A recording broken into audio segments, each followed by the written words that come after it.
بسم اللہ الرحمن الرحیم. سچ بات کے ساتھ میں نصرت مرزا حاضر خدمت ہے. آج ہم جناب محترم سردار مسعود خان صاحب جو کہ ہمارے صدر ہیں آزاد کشمیر کے، ان کی خدمت میں حاضر ہوئے ہیں. ان کا انٹرویو کرنا چاہتے ہیں، ان سے پوچھنا چاہتے ہیں کہ آزادی کشمیر کی جو جدوجہد ہے وہ کہاں تک پہنچی ہے، اور جو ظلم و ستم برپا ہے انڈیا میں آکوپائڈ کشمیر میں، اس پر بات کریں گے. اور جو پاکستان جو کیا کچھ کر رہا ہے ان کے لیے سفارتی کاوشیں، اس کا تذکرہ کریں گے.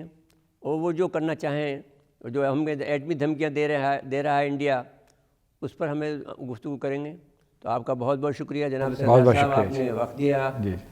آپ کی بڑی تاریخ ہے، آپ کا صاحب علم ہے، آپ نے جو پاکستان کے لیے جو سفارتکاری کے دوران خدمات انجام دیں وہ قابل تعریف اور قابل ستائش ہیں، جو کہ آن ریکارڈ ہیں. اور اب جب یہ صدر بنے ہیں آپ جب سے، تو بہرحال آپ کی جو ایکٹیویٹی، کیونکہ بہرحال ایک صدر کے اپنے ایک پروٹوکول ہوتا ہے، اس کے تقاضے ہوتے ہیں، تو وہ جو آپ کا ایکسپریشن تھا وہ رہ گیا ہے. لوگ سننے کو جو متمنی ہوتے تھے تو وہ اس میں بڑا، اگر سے وہ آزاد کشمیر کے حوالے سے تو آپ بول رہے ہیں، لیکن وہ دنیا بھر کے آپ کے معاملات پر آپ کی گرفت ہے.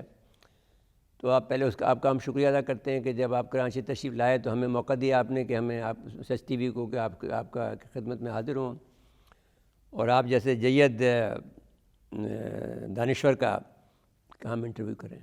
بہت بہت شکریہ. بہت بہت جو میرے لیے باعث عزت ہے کہ آپ نے مجھے موقع دیا. اور یہ آپ کے ساتھ جو آپ کو یاد ہوگا کہ 2015 میں ہمارا رشتہ قائم ہوا تھا.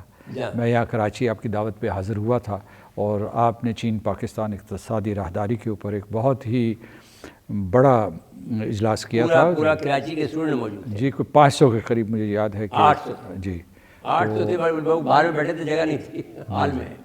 تو میرا خیال ہے کہ آپ ہمیشہ خود متحرک رہتے ہیں اور کراچی کو متحرک رکھتے ہیں. اچھا جی، ایک تو بات یہ ہے کہ ہمارے دل دھڑکتے ہیں کشمیر کے ساتھ میں، اور ویسے جیسے قائد اعظم محمد علی جناح نے کہا کہ کشمیر ہماری شہرگ ہے، سو ہے. سو میں یہ کہنا چاہتا ہوں کہ جس طرح سے اضطراب ہوا ہے 2019 کے 5 اگست کے بعد میں، اور اس وقت میں ہمارے یہاں پر جو ہم نے جو بڑا سیمینار بھی کیا، اور ہم نے ہمارے جو چینل پہ بھی ہم نے یہ گفتگو کی، تو انڈیا نے سارے حدود پھلانگ کر دیے، اور ساتھ ساتھ میں تمام جو بائے لیٹرل جو ایگریمنٹ تھے وہ توڑ دیے ہیں، جو انٹرنیشنل ایگریمنٹ تھے وہ توڑ دیے ہیں، جو 370 کا جو تھا ان کا اپنا کانسٹیٹیوشن کو ختم کر دیا ہے، 35A کو ختم کر دیا ہے. تو اس کے بعد میں جو یہاں کے لوگوں کا فیصلہ تھا وہ یہ تھا کہ اس بات کی ہمیں اجازت دیتا ہے، جس میں بحریہ کے، ملٹری کے، اور جو سفارتکار تھے، ان سب کی رائے یہ تھی کہ اب ہمیں کھلی چھٹی مل گئی ہے، اور ہم انڈیا میں ہمیں اب ڈائریکٹ مداخلت ہم کر سکتے ہیں، کیونکہ اس نے انٹرنیشنل لاء کو بھی توڑا ہے اور اپنے دستور کو بھی توڑا ہے. تو وہ تو نہیں ہوا، لیکن پھر بھی جو کچھ بھی ہوا وہ میرے خیال میں اچھا ہوا. اب آپ اس پہ تبصرہ فرمائیے. جی دیکھیے، جو جموں اور کشمیر کے لوگ ہیں وہ کوئی 2 صدیوں سے جنگ آزادی لڑ رہے ہیں. یعنی ان ہندوستانی قابض افواج سے پہلے انہیں مہاراجہ ہری سنگھ اور اس کے آباء و اجداد کا سامنا تھا، اور انہوں نے کبھی بھی کھلے دل کے ساتھ اس کی حکمرانی کو قبول نہیں کیا. کیونکہ جو آج کل آپ مظاہر دیکھ رہے ہیں دہشت گردی کے اور اس کے بعد انتہا پسندی کے مقبوضہ جموں و کشمیر میں، یعنی جو ریاستی دہشت گردی ہے جو ہندوستانی فوج کی طرف سے ہے، ہندوستانی قابض حکام کی طرف سے ہے، اسی کا وہ سامنا کرتے آئے ہیں. مثلاً یہ کہ جو اگر آپ چلے جائیں گلاب سنگھ کے دور میں، تو اس وقت بھی مسلمانوں کا قصور یہ تھا کہ مسلمان تھے اور انہیں کچلنے کی کوشش کی جا رہی تھی. اور آج بھی وہی منظرنامہ ہے، اس میں کوئی تبدیلی نہیں آئی. صرف یہ تبدیلی آئی ہے کہ یہ مہاراجہ سے بدتر حکمران نکلے ہیں، بدتر قابض حکمران نکلے ہیں، کیونکہ انہوں نے یہ کیا ہے کہ پوری کی پوری آبادی تبدیل کر رہے ہیں. اس نے اپنے زمانے میں 1927 میں قانون بنایا تھا جس کے مطابق جو ہے ملکیت، شہریت، تعلیم، اور اس کے علاوہ جو ہے سرکاری جو تعلیمی وظائف ہیں یا پھر جو نوکریاں ہیں وہ کشمیریوں کے لیے مخصوص کر دی گئی تھیں، تو انہوں نے وہ دروازہ ہی توڑ ڈالا. یونیورسٹی میں بھی جگہ تھی مخصوص کی تھی. جی، اور اس میں یہ تھا کہ 35A جو تھا، جو بعد میں ہندوستانی کانسٹیٹیوشن میں اسے محفوظ کیا گیا، ان مراعات کو، وہ انہوں نے جو ہے 5 اگست 2019 کو ختم کر دی. تو اس کو اچھا دوسری یہ ہے کہ اس کے اوپر میں بعد میں چل کے تفصیل سے گفتگو کروں گا، لیکن پہلے یہ میں آپ کو بتانا چاہتا ہوں کہ ایک تو یہ 2 اقدامات ہیں، جیسا کہ آپ نے کہا یہ بین الاقوامی قانون کی خلاف ورزی ہے. تو وہ کون سے قوانین ہیں جن کی یہ خلاف ورزی ہے؟ یہ جینوسائیڈ کنونشن 1948 کی خلاف ورزی ہے، یہ 4 جنیوا کنونشن کی خلاف ورزی ہے، یہ ICC اسٹیٹیوٹ کی ہے، یہ 20 ایسے کنونشنز اور ٹریٹیز ہیں جن کی یہ خلاف ورزی ہے. 2 کویننٹس بنے تھے گزشتہ صدی، جو ایک سول اور پولیٹیکل رائٹس سے متعلق تھا، دوسرا social economic and cultural rights سے تھا. یہ سارے توڑے جا چکے ہیں، اور ان میں جن کا میں ذکر کر رہا ہوں، خاص طور سے چارٹر کا یا جو کویننٹس کا، اس میں اس طریقے سے مقبوضہ علاقوں میں محکوم آبادیوں کے حقوق کا بھی تذکرہ ہے، کہ مطلب یہ کہ ان کو ایک حق خود ارادیت ہے اور حق خود ارادیت وہ استعمال کریں گے. تو ان کو بے دردی سے کچلا گیا ان تمام حقوق کو، اور ہندوستان جواب دہ ہے. یعنی میں یہ سمجھتا ہوں کہ بین الاقوامی قانون کی جو عدالت دوسری جنگ عظیم کے بعد لگی تھی نورمبرگ ٹرائل کی شکل میں، اور اس میں جو نسل کشی کر رہے تھے، جو جینوسیڈیئرز تھے، جو قاتل تھے، ان کو کٹہرے میں کھڑا کیا گیا. آج جو ہے قاتل جو ہے انہیں انعام و اکرام سے نوازا جا رہا ہے. یعنی مطلب یہ ہے کہ نہ صرف جو ہے مغربی ممالک بلکہ جو ہے مشرق وسطیٰ کے ہمارے برادر ملک جی تو وہ ان کو جو ہے، تو کہنے کا مطلب یہ ہے اچھا یہاں جو ہے ہمارا جو بیانیہ، المناک بیانیہ ختم نہیں ہوتا، کیونکہ وہاں چن کر نوجوانوں کو قتل کیا جاتا ہے، اور بچوں کی زبابندی کی جاتی ہے کہ وہ آزادی کا نعرہ بلند نہ کریں. اس کے بعد یہ ہے کہ 14,000 کے قریب جو بچے ہیں ان کو قید کر دیا گیا. بچوں سے میری مراد یہ ہے کہ جو ٹین ایجرز ہیں یا 10, 11, 12 سال کے بچے ہیں یا جو ارلی 20s میں ہیں ان کو قید کر دیا گیا ہے. اور جن جگہوں پہ انہیں رکھا گیا ہے انہیں آپ جو ہے عام پریزنس نہیں کہہ سکتے، وہ ہیں عقوبت خانے یا کانسنٹریشن کیمپس جہاں ان کے اوپر تشدد کیا جا رہا ہے. تو یہ پورے اس میں بھی ہیں، مقبوضہ علاقے میں بھی ہیں، لیکن اب جو زیادہ قیدیوں کو انہوں نے منتقل کیا، گوانتانامو بے ہے یا ابو غریب کی جیل ہے، اس قسم کی جیل ہیں. یہ بدتر میں کہوں گا، یعنی یہ آپ یوں کیجیے گا کہ جو ہٹلر کے جو کانسنٹریشن کیمپس تھے وہ انہوں نے قائم کیے ہیں، اور ان کا جو سربراہ ہے، جو ایک جنونی سربراہ ہے فوج کا، بپن راوت ہے، اس نے یہ برملا کہا ہے کہ ہم ان کے ذہن بدلنا چاہتے ہیں. تو کہنے میں نے یہ فہرست گنوا دی. اصل میں ہمارے پاس میں اس میں ایک بات آپ سے اس میں ایک پنچ لائن میں یہ کہنا چاہتا ہوں کہ آپ کیا اس کو یہ بات یہ پسند کریں گے یہ کہنا کہ 1.5 سال ہو گیا، یعنی 18 ماہ ہو گئے ہیں، یعنی اس 5 فروری کو، تو اور اس سے وہ مقید ہیں 80 لاکھ لوگ. تو یہ پلبسائٹ کا نعم البدل نہیں ہے؟ نہیں، کیسے نعم البدل ہوا؟ بھائی وہ آپ کے ساتھ میں شریک نہیں ہونا چاہتے کشمیری، آپ کشمیری آپ کے ساتھ میں شامل نہیں ہونا چاہتے، آپ نے ان کو زبردستی قید رکھا ہوا ہے. وہ انہوں نے ووٹ دے دیا ہے پاکستان کے حق میں، تو پلبسائٹ تو ہو گئی. اس سے بہتر پلبسائٹ کیا ہو سکتی ہے کہ جب آدمی آپ وہاں پر حکمرانی نہیں کر سکتے ہیں، آپ کو 18 ماہ سے آپ نے مقید کیا ہوا ہے، تو یہ بیانیہ تو ایک نیا بیانیہ بن گیا ہے کہ آپ کی استفسار رائے ہو چکی، وہ اب انہوں نے پاکستان کے حق میں فیصلہ دے دیا. آپ نے بڑے خوبصورت پیرائے میں اس بات کا تجزیہ کیا ہے، اس امر کا تجزیہ کیا ہے. میں آپ کو پیچھے لے جاتا ہوں 1947 میں یا 1940 کی دہائی میں. اس وقت بھی جو ہے بیک زبان صرف مسلمان نہیں بلکہ ریاست کے بیشتر لوگ جو ہے وہ کہتے تھے کہ ہم پاکستان کے ساتھ ملنا چاہتے ہیں. اور ان کی یہ آواز بلند ترین سطح پہ تب سنی گئی جب قیام پاکستان سے پہلے 19 جولائی 1947 کو انہوں نے ایک اجلاس کیا تمام جماعتوں کا، اور انہوں نے کہا کہ جناب ہم پاکستان سے ملنا چاہتے ہیں. تو رائے شماری اسی دن ہو گئی تھی.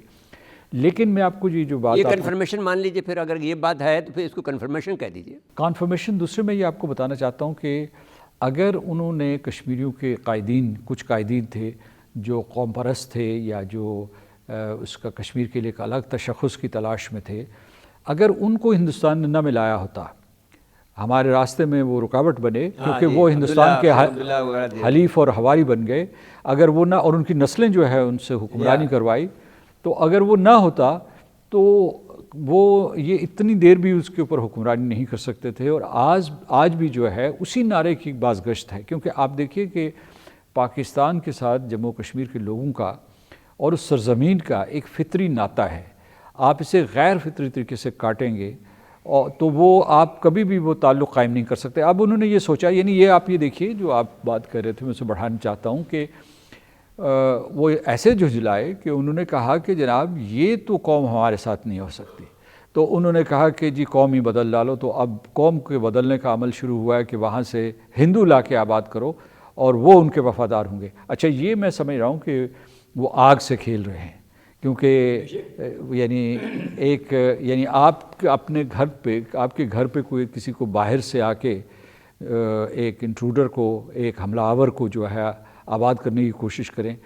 تاریخ گواہ ہے کہ جو آگ وہ یہاں جلا رہے ہیں، اس سے پورا ہندوستان اس کی لپیٹ میں آ رہا ہے. آگ چکا ہے نا، جی آ چکا، مختلف طریقوں سے آ رہا ہے. اور پھر دوسرا یہ ہے کہ ہندوستان کبھی بھی، آپ بھی اتنے بڑے سفارتکار رہے ہیں، آپ دیکھ رہے ہیں کہ کبھی بھی ہندوستان ایک ملک نہیں رہا، صرف انگریزوں کے زمانے میں ملک بنا. جو اکبر کے زمانے میں بھی ہندوستان میں بھی تو 560 سے زیادہ ریاستیں تھیں. تو وہ کبھی بھی یعنی اس صورت میں رہ نہیں سکتا. یہ اس کو تو بٹنا ہے مختلف اس میں، اور یہ ممکن ہے اسی سال میں ہو جائے. ذکر یہاں لیتے ہیں بریک، اور بریک کے بعد حاضر خدمت ہوتے ہیں.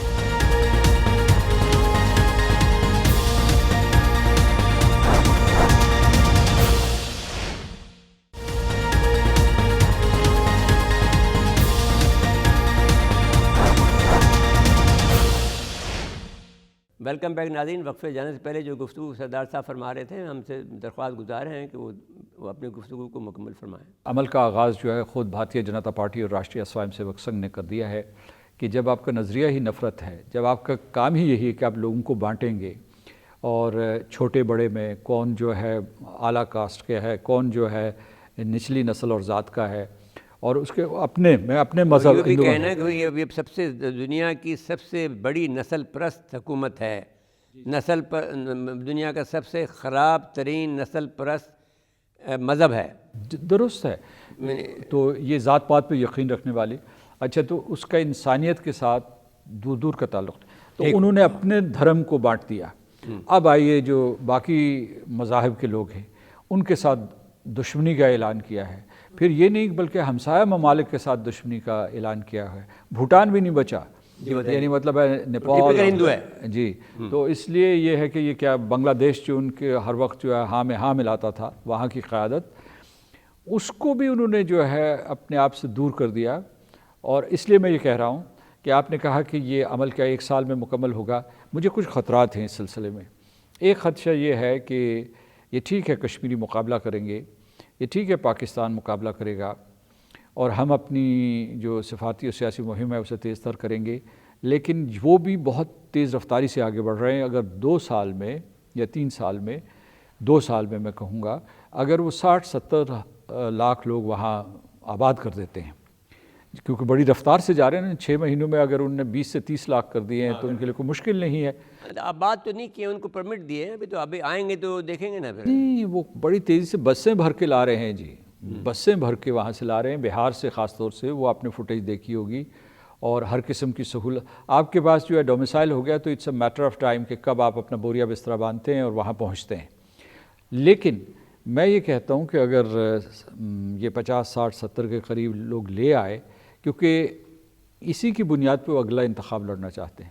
یعنی یہ جو 5 سال کا سائیکل ہے نا، 2024 میں جو انتخابات ہیں، یہ تھی نا کہ اگر مودی، ہم بھی تو اس میں جرم اگر ہے تو اس میں بھی ہم شریک ہیں کہ ہم نے یہ ہمارا خیال یہ تھا کہ اگر یہ جیت جائے گا تو یہ ملک ٹکڑے ہو جائے گا. تو ہم نے دوبارہ انتخاب میں اس کی کئی طرح سے مدد کی ہے جو آپ جانتے ہیں. اگر ہم اس کو نہیں چھوڑتے، ابھی نندن کو نہیں چھوڑتے تو 10 دن نہ چھوڑتے تو ہار جاتا. لیکن ہم نے اس کو چھوڑ دیا کہ بھئی جیت جائے تاکہ ہم یہ ملک کو توڑیں. ایک چیز میں آپ کو بتاؤں کہ بھول جائیے کہ کبھی آپ دو طرفہ مذاکرات سے، یعنی ہندوستان اور پاکستان آمنے سامنے بیٹھے ہوں تو مسئلہ کشمیر حل ہوگا، کیونکہ ہندوستان نے قسم کھائی ہوئی ہے کہ کسی صورت میں کشمیر کو نہیں چھوڑنا. اور جو بھارتیہ جنتا پارٹی ہے اس نے تو مطلب یہ ہے کہ یہ سمجھیں کہ یہ خودکشی کے مترادف ہوگا، لہٰذا اس دھوکے میں نہیں رہنا چاہیے. دوسرے جو آپ نے جس طرف اشارہ فرمایا ہے وہ یہ ہے کہ مودی نے ہندو ووٹ کو آپ سے زیادہ کون جانتا ہے اس طریقے سے مستحکم کیا اور اس میں ایسے نفرت کی آگ بھڑکائی کہ انہوں نے بہت سی وجوہات کی بنا پر سے ووٹ دے دیا. تو وہ یہ ہے. اچھا، وہ سلسلہ جاری ہے، یعنی یہ کہ جو اس وقت بی جے پی ہے اس میں کیا کہتے ہیں لوک سبھا میں راج ہے، وہ راجیہ سبھا میں بھی راج کرنا چاہتے ہیں. ہاں، وہ ابھی رکاوٹ ہے. جی، اصل میں جو ان کی نفرت ہے، خاص طور سے جو اسلام دشمنی ہے، اس کا نشانہ جو ہے ہندوستان کی آبادی ہے. سب سے جو ہے ان کا جو بدترین نشانہ ہے وہ جموں و کشمیر کے لوگ ہیں. اور پھر انہوں نے خود اپنی زبان سے کہا ہے، ان کے جتنے بھی رہنما ہیں، کہ وہ پاکستان کو نشانہ بنا رہے ہیں. اور انہوں نے کہا کہ جو پاکستان نے سن 1947 میں الگ ریاست بنا کے گناہ کیا تھا، اس کا پاکستان سے کفارہ ادا کروائیں گے. تو اس لیے آپ بحیثیت قوم تیار رہیے. میں ایک اور بات کر رہا ہوں کہ اگر فرض کر لیجیے کہ جیسا کہ ہم نے فیصلہ کیا تھا، ہمارے ایک پینل نے، جو کہ بہت بڑا پینل تھا جس میں ایڈمرل بھی تھے اور ریٹائرڈ تھے سب لوگ، کہ حملہ کر دینا چاہیے. اب ہمیں حق ہے، حملہ کر دینا چاہیے اور جہاد کا وقت آ گیا ہے. لیکن اب اس کے بعد میں میں نے 1 سال بعد میں ہی پھر یہ واقعہ ہوا کہ لداخ پر چین نے حملہ کر دیا. وہ پھر اروناچل پردیش پہ چلا گیا، وہ سکم پہ چلا گیا. وہ یہ بہتر نہیں ہوا کہ اس کو جو ہے جو مار پڑی ہے اور ہمیں ریلیف ملا ہے کچھ لائن آف سائٹ پر. جو رپورٹیں ہیں انہوں نے اب جو ریلیز کی انڈیا نے، تو اپنے تعداد تو زیادہ بتائی ہے مرنے والوں کی، اور ہماری تعداد کم بتائی ہے. جبکہ ہمارے جو اخبارات میں خبر یہ آتی ہے کہ ہمارے آدمی زیادہ شہید ہو گئے. تو ہمارے تو شہریوں کو مارتے ہیں وہ، ہم تو ان کے فوجیوں کو مارتے ہیں. تو میں یہ سمجھتا ہوں کہ جو چین اور پاکستان مل کر جو حکمت عملی انہوں نے وضع کی ہے، تو وہ آپ نہیں سمجھتے کہ از ورکنگ؟ جی، کامیاب ہے بڑی حد تک. میں سمجھتا ہوں کہ جو چین نے ویسے تو سفارتی سطح پہ ہماری مدد کی تھی نا، اس کی مدد سے ہی ہم سلامتی کونسل میں پہنچے تھے اور مسئلہ کشمیر کو دوبارہ سے اٹھایا کوئی نصف صدی کے وقفے کے بعد.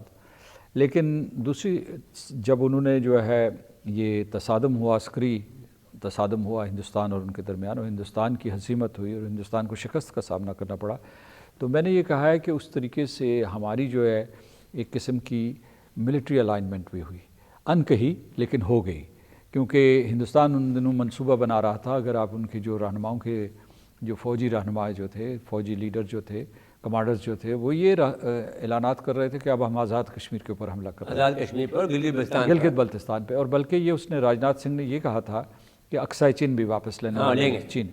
تو اس کا ان کو جواب مل گیا، اور اس کے بعد جو ہے انہوں نے کوئی مزید بہکی گفتگو کرنی. اصل میں ان کے لیے مسئلہ یہ ہو گیا تھا سن 1962 کی طرح کہ وہ کیسے جھوٹ بول کے اپنی آبادی کو بتائیں کہ جناب ہمارا نقصان نہیں ہوا.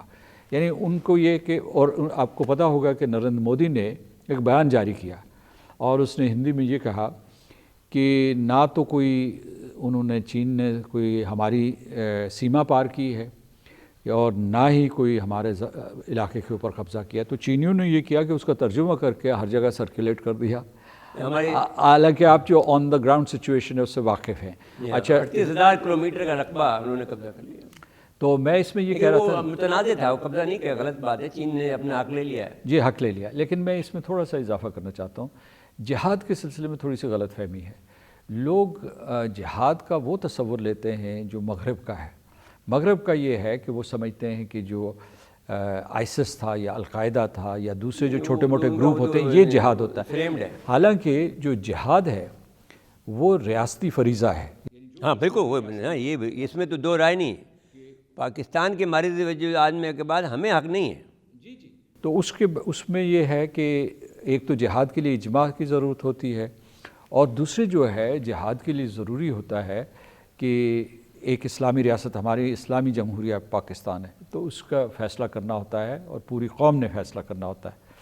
تو یہ کہ اچھا اس میں یہ بھی لوگوں کو بتاتا ہوں، محققین کو بھی بتا رہا ہوں اور جو عام شہری ہیں ان کو بھی بتا رہا ہوں کہ بھئی جو جہاد ہے وہ آپ کا نظریہ حرب ہے، ٹھیک ہے نا، کہ آپ کس قسم کی جنگ لڑیں گے، جیسے حضور نے جنگیں لڑی تھی۔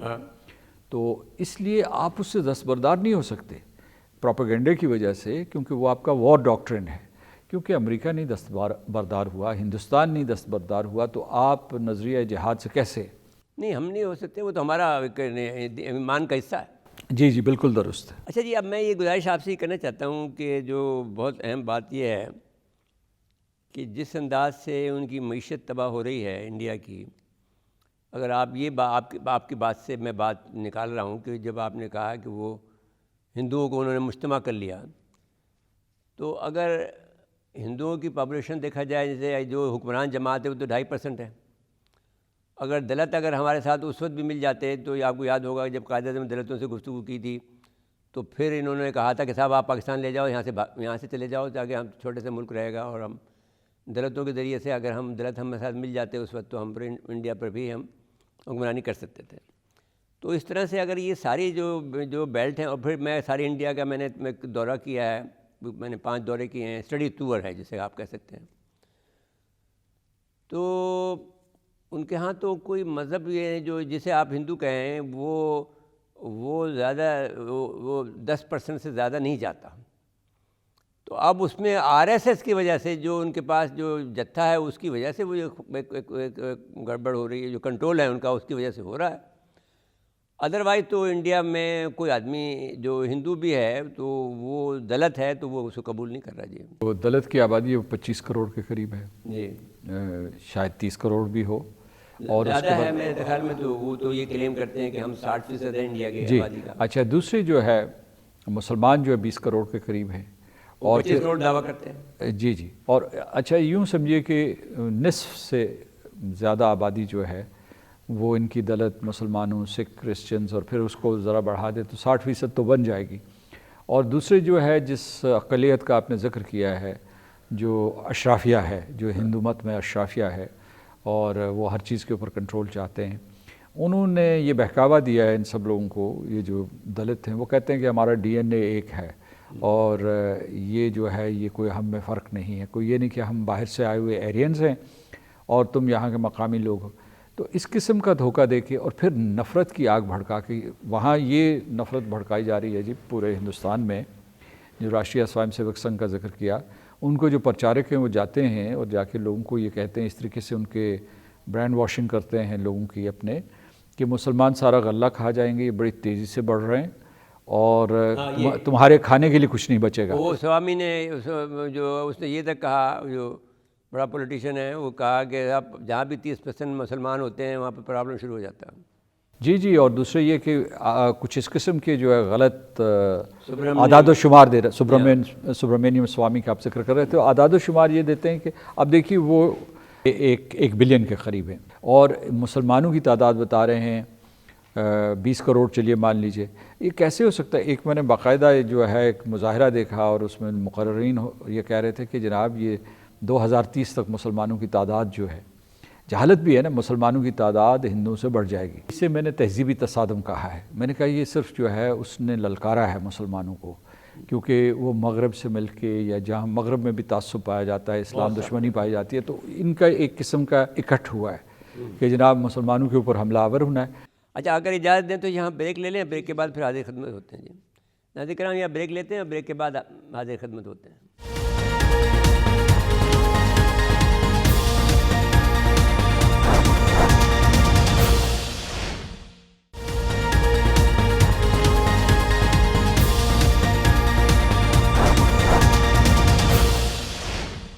ویلکم بیک ناظرین۔ وقفے جانے سے پہلے جناب محترم صدر آزاد کشمیر سردار مسعود خان صاحب جو بات کہہ رہے تھے، ہم سے ان سے گزارش کریں گے کہ وہ اپنی گفتگو کو مکمل فرمائیں۔ مسلمان خود اٹھیں، اگر اس نقطے کو سمجھنے کی کوشش کریں کہ کیوں ہندوستان نے جو ہے اپنی فوج کا 2/3 حصہ جو ہے وہ پاکستان کی سرحد اور ایل او سی کے اوپر مرتکز کیا ہوا ہے. کیوں جو ہے وہ مطلب ساری دنیا سے چین کا بہانہ بنا کے اسلحہ لیتے ہیں اور نشانہ ہمیں بنایا ہوا ہے. کیوں وہ مسلمانوں سے ڈرتے ہیں؟ اس کی وجہ یہ ہے کہ اگر وہ کوئی ایسا دشمن نہیں بنائیں گے تو خود ٹوٹ پھوٹ جائیں گے. وہ امریکہ کے بارے میں مجھے یہ وہ ایک برلن یونیورسٹی کے ایک پروفیسر ملے تھے 89 میں. انہوں نے کہا تھا کہ امریکہ بھی ٹوٹ جائے گا اس لیے کہ اب اس کا کوئی دشمن نہیں رہا, تو انہوں نے زبردستی ہمیں مسلمانوں کمزور مسلمانوں کو اپنا دشمن بنا لیا. تو انڈیا نے بھی یہی کیا ہے کہ اپنا دشمن ہمیں بنا کے رکھا ہوا. لیکن بات یہ ہے کہ جو تضادات ہیں وہ اتنے زیادہ ہیں, اور اس میں اب ہماری جو بھی حکمت عملی ہو ہمیں نہیں معلوم, لیکن یہ کہ اگر یہ پالیسی ہماری یہ ہو کہ وہ انڈیا خود ود ان اٹ سیلف ہٹے, تو اس میں ہر ابھی دیکھیں انقلاب فرانس کی جب بات کی جاتی ہے, کہتے صاحب وہ جو بات کی ہے امام خمینی کے انقلاب کی جب بات کی جاتی ہے, لیکن there was some forces acting in both cases میں. جب ہم نے اس کو ڈیپ اسٹڈی کی تو انقلاب فرانس میں فورسز ایکٹ کر رہی تھی, اس کے چاہے وہ 2000 آدمی تھے جب انہوں نے بغاوت کی ہے, تو اس میں کوئی نہ کوئی باہر جو فورسز ہوتی ہیں اس کو ایکٹیویٹ کرانا ضروری ہوتا ہے. آپ کیا کہتے ہیں؟ آپ تو ایز اے پروفیسر بھی ہیں. میں آپ کو بات بتا رہا ہوں کہ ہندوستان جو ہے وہ اکھڑا پڑا ہوا ہے.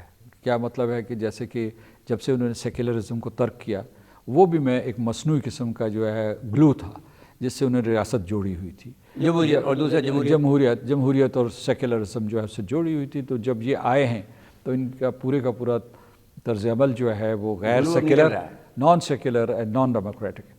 تو اس کی وجہ سے یوں جیسے کہ کوئی علاقہ اکھڑ نہیں جاتا, اس طریقے سے اکھڑا ہوا. کبھی کہیں سے جو ہے وہ کوئی ہنگامہ برپا ہوتا ہے, کبھی کہیں. انہوں نے 2 ملین 20 لاکھ لوگ جو ہیں وہ آسام میں اس کے باڑوں میں باندھے ہوئے ہیں جیسے جانور میں بنا رکھا ہے باقاعدہ. جی, تو کہنے کا مطلب یہ ہے کہ شفٹ نہیں کیا لیکن وہ باقی, لیکن اس کے موجود ہے ریکارڈ پہ. آپ کا سوال یہ ہے, اور وہ یہ ہے کہ جس میں مرکزی نقطہ ہے کہ جی باہر سے مدد ہونی چاہیے.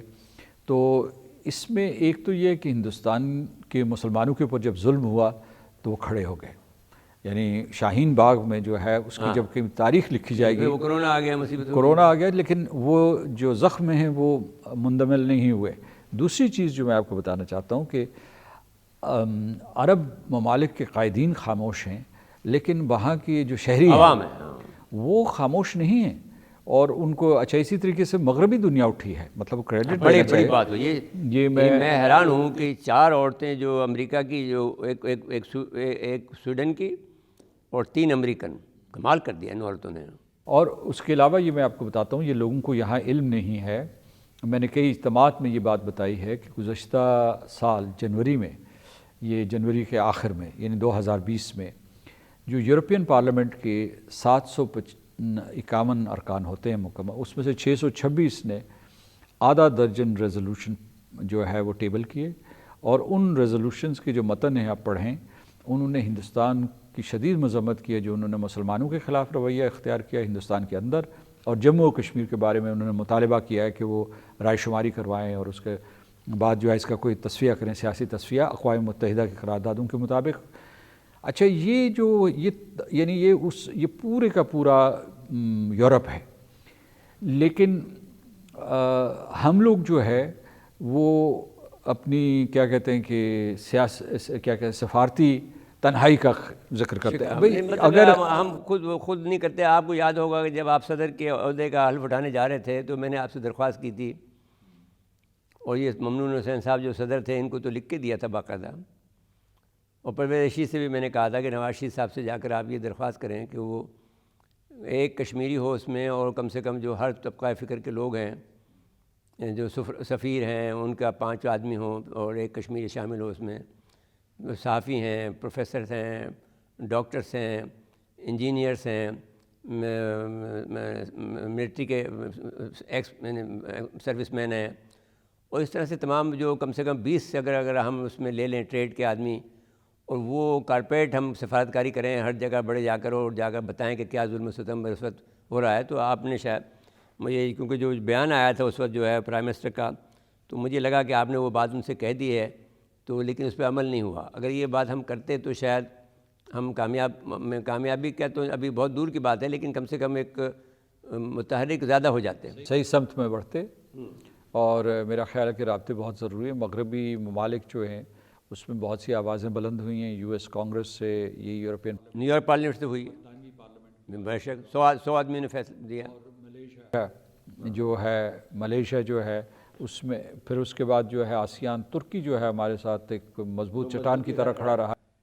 چین نے ہمارے حق میں بیانات دیے. تو یہ ہے کہ اگر آپ صرف صفاتی تنہائی کا ڈھنڈورا پیٹتے رہیں گے تو آپ اس کے اوپر یقین بھی کرنا شروع کر دیں گے. آپ کو جو دروازے کھلے ہیں اس سے تو اندر داخل ہوں، اس میں اندر گھسے. جی تو اس لیے میں اچھا جی، میں اس کو کنکلوڈ کرنے جا رہا ہوں. میں اب یہ کہتا ہوں کہ پھر اب یہ ہے کہ دیکھیں نا، اگر آپ یہ دیکھیں کہ کتنا مقدس یہ ہماری تحریک ہے، کہ جو آپ یاد کریں کہ جب وہ ہمارے 22 آدمی شہید ہوئے تھے اذان دیتے وقت ڈوگرا راج کے خلاف، جی 1931 میں. تو اگر آپ اس کو اس خون کے صدقے میں ہم اگر یہ بات کریں، جو پہلا خون بہا تھا آزادی کے لیے، تو پھر یہ 100 سال سے زیادہ ہو گیا ہے. تو اب اللہ سے دعا کرنی چاہیے، تو یا پھر کیا ترکیب کرنی چاہیے آپ کے خیال میں کہ ہمیں یہ آزادی نصیب ہو جائے، جو کہ عموماً یہ کہا جا رہا ہے کہ 2022 میں آزادی ہو جائے گی، بہت سے لوگ کہہ رہے ہیں. جی دیکھیے، میں تمام علماء اور مشائخ کے پاس گیا ہوں تو میں نے کہا کہ آپ نیک لوگ ہیں، اب دعا کیجئے کشمیریوں کے لیے. اور ابھی میں تھوڑی دیر پہلے ایک جگہ پہ گیا ہوا تھا جہاں ایک بہت ہی برگزیدہ شخصیت ہیں جو کہ خدمت خلق بھی کر رہی ہیں، تو انہوں نے کہا دعا ایک ہتھیار ہے. مجھے ان کی یہ بات بہت پسند آئی. بالکل صحیح ہے. اور اس لیے تو علماء اور مشائخ نہیں، سارے پاکستانی جو ہے وہ کشمیر کے لیے دعا کریں. دعا کا اگلا مرحلہ جد و جہد کا ہے. جہاد جو ہے اس کے کئی مرحلے ہیں، اور جو سیاسی اور صفاتی مرحلہ ہے وہ کم اہمیت کا حامل نہیں ہے، کیونکہ حضور کی زندگی کے اوپر آپ نظر دوڑائیے. انہوں نے جو ہے جو مکہ میں 10 سال گزارے تھے، یا اس کے علاوہ جو ہے مدینہ میں، تو ان کی مسلسل جو یہ ابلاغ کی کوشش تھی، اور پھر اس کے بعد جو کامیابی انہیں خدا تعالیٰ نے دی، جس کے آج تک ہم جو ہے اس کی پیروی کر رہے ہیں، اس پورے کے پورے دین کی. اسی طریقے سے میں سمجھتا ہوں کہ جو دروازے کھلے ہیں اس میں جد و جہد جاری رکھیں، بلکہ ان کو مزید دروازے بنائیں اور اس کو زیادہ وسیع کرنے کی کوشش کریں. اچھا، دوسرا یہ ہے کہ اس کے ساتھ ساتھ چونکہ دشمن نے آپ کو للکار کے کہا ہے کہ وہ 7 سے 10 دن کے اندر اندر آپ کو تباہ و برباد کر دیں گے، یہ شاید ان کی خام خیالی ہے، شیخ چلی کا منصوبہ ہے. جو کچھ بھی ہے آپ عسکری سطح پہ جو ہے تیاری جاری رکھیں. کشمیر میں جو کچھ ہو رہا ہے، جو مقبوضہ ہے، جسے ہم اپنا ایک حصہ سمجھتے ہیں، اور وہاں کے شہریوں کو ہم اپنے شہری سمجھتے ہیں، اپنے بہن بھائی سمجھتے ہیں، ان کے ساتھ یہ ہو رہا ہے. تو پاکستان ایک طریقے سے حالت جنگ میں ہے. بالکل. اور اس میں جو ہندوستان جو ہے وہ کوئی نہ کوئی مطلب یہ جو کیا کہتے ہیں کہ دہشت گردی کے جعلی واقعے، جس کو فالس فلیگ آپریشنز کہتے ہیں، یا کوئی تلاش کر رہے ہوتے ہیں کہ کسی طریقے سے کوئی واقعہ یا کروایا جائے یا الزام لگائے. تو یہ جنگ کے دوسرے طریقے ہیں جو وہ جنریشن وار جسے آپ کہہ رہے ہیں، یعنی وہ اسے کاؤنٹر کرنے کی کوشش کر رہے ہیں. کہ پاکستان کی فوج کو یہ اعزاز حاصل ہے کہ ہم نے دہشت گردی پر واحد دنیا کی فوج ہے جس نے قابو پایا، جو کہ 5th جنریشن اور ہائیبرڈ وار کا حصہ تھی. اس پہ ہم نے قابو پایا، اور ان لوگوں کو ہم نے ایلیمنیٹ بھی کیا، اور ان کو ریزنیبلی کنٹرول بھی ہیں. اور دنیا میں کوئی فوج نہیں کر سکی، امریکہ نہیں کر سکا، خود انڈیا نہیں کر سکا. تو انڈیا میں تو ابھی فساد تو ہونے ہیں. تو میں آپ کا انتہائی مشکور ہوں جناب محترم سردار مسعود صاحب، آپ نے بڑی عنایت کی ہے ہم پر. ناظرین کرام، اس کے بعد اجازت دیتے ہیں. اللہ حافظ.